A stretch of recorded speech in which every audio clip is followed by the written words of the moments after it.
baaq nabadeed 12 Abriil 2020 kulan ay ku yeesheen magaalada Dhuusamareeb dhalinyarada ka soo kala jeeda beelaha dirirta ay ku dhaxmartay deegaanka Furunta Foore waxay soo saareen baaq ugu horeyn dhalinyaradu waxay tacsi u dirayaan eheladii iyo qaraabadii dadkii ku geeriyooday dagaalkii ka dhacay deegaanka Furunta Foore waxay sidoo kale Allah subhanahu wa ta'ala u weydiinayaan dadkii ku dhaawacmay in uu caafimaad taam ah siiyo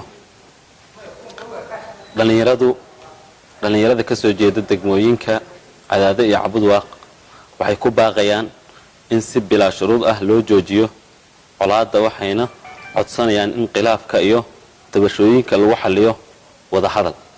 dhalinyaradu waxay nasiib darro ku tilmaameen dagaalka iyo colaadda halkaas ka ankan waxayna qirsan yihiin in dadka halka wada degan yihiin dad oo wadaag ah walaalo ah xidid iyo xigaalo ah wiilka Soomaaliyeed ee halkaas ku dhintaana uu yahay kugu dhimay kaana dhimay waxay sidoo kale dhalinyaradu ammaan iyo bogaadin u soo jeedinayaan madaxda ugu sareysa Galmudug doorkii wacna oo ay ka qaateen kala qaadistii maleeshiyaadka iyo xilkaasnimadii ay muujiyeen ugu dambeyn dhalinyaradu waxay diyaar u yihiin inta karaankooda ah in ay ka qayb qaataan geedi socodka nabadda iyo xallinta khilaafaadka beelaha walaalaha ah dhaxyaan dhamaad magacay waa Hodan Aaran Cigaal gudoomiyaha dhalinyarada gobolka Galgaduud halkan maanta tacsi iyo baaq waxaan uga dirayaa walaalahayga dagaalka ka dhacay Furunta Foore halkan waxaan tacsiyan uga dirayaa dadkii ehliyadana ahaa oo labadeena garab ahaa ee halka ku baaba'ay khasaarada iyo meedka iyo dhaawaca badan ay ka soo gaartay hadii aanu ahay gudoomiyaha dhalinyarada gobolka Galgaduud halkan waxaan uga dirayaa tacsiyan weyn waxaan leeyahay waan ka xunahay wixii dhacay intii dhimatana Allah u naxariisto inta noolna Allah u boogadhayo waxaan leeyahay ehliyada ka dhimatay samir iyo iimaan Allah naga siiyo dhamaantiin way naga wada baxeen waa jiirkeeni waa wiilasheeni waa aabayaasheen waa ehelkeeni waxaan leenahay waan ka xunahay jirkeena gubanaya maanta iyo maalinta ay dhacday dagaalka iyo ilaa hadeertan maana seexanin waxaan ka ooyayna jirkeena ooyay dagaalka foosha xun oo meesha ka dhacay oo deegaanka nagi oo dadka nagi ah waxaan leenahay tacsiin u diraynaa samir iyo iimaan Allah naga siiyo magacaygu waa Sakriya Caweer dhalinyarada ka soo jeeda magaalada Cadaado waxa halkan rabaa inaan baaq xoogan u diro dadka walaalaha ah diruurta dhaxmarayso waxaan rabnaa ka dhalinyaro ahaan inaan doorkeena qaadano oo door aad muhiim u ah qofka dhimanayo maanta ama ninka maanta xabada lagu ridayo waa dhalinyaradu waqtigeena waa waxa weeye waqti loo baahan yahay oo barnaamijkan dagaalka ah inaan ku soo baxno ah madaxna Galmudugna aan rabno inaan la garab istaagno xasiloonida ay wadaan iyo nabadeynta ay wadaan halkan waxa u soo istaagnay ma ahan inaan dagaal waxa waaye xulcino waxaan u soo istaagnay inaan waqti iyo dhaqaale iyo juhdi baan ku bixino sida u dimi lahayn dagaalkaas foolxumada badan dadka walaalahayn ah isku diraya sheedaanka aan dhaxgalno aan dhex istaagno marka codkeena ayaan ku biirinaynaa waa mahadsantihiin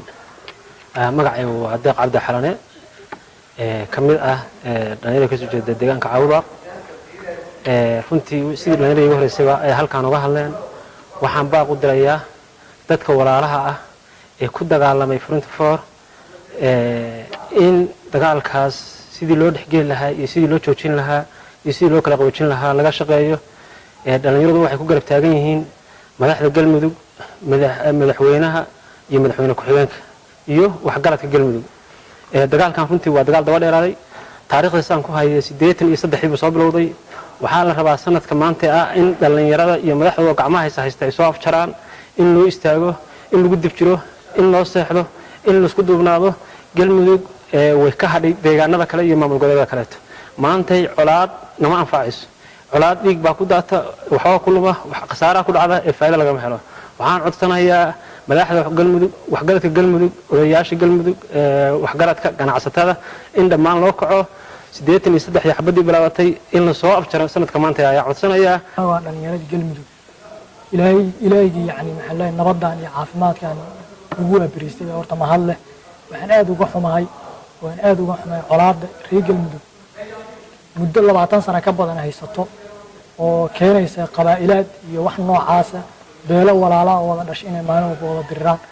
hadda aniga deegaan ahaan waxaan ka soo jeedaa front formation daraad dagaalka ka socday waxaan baaq nabadeed u dirayaa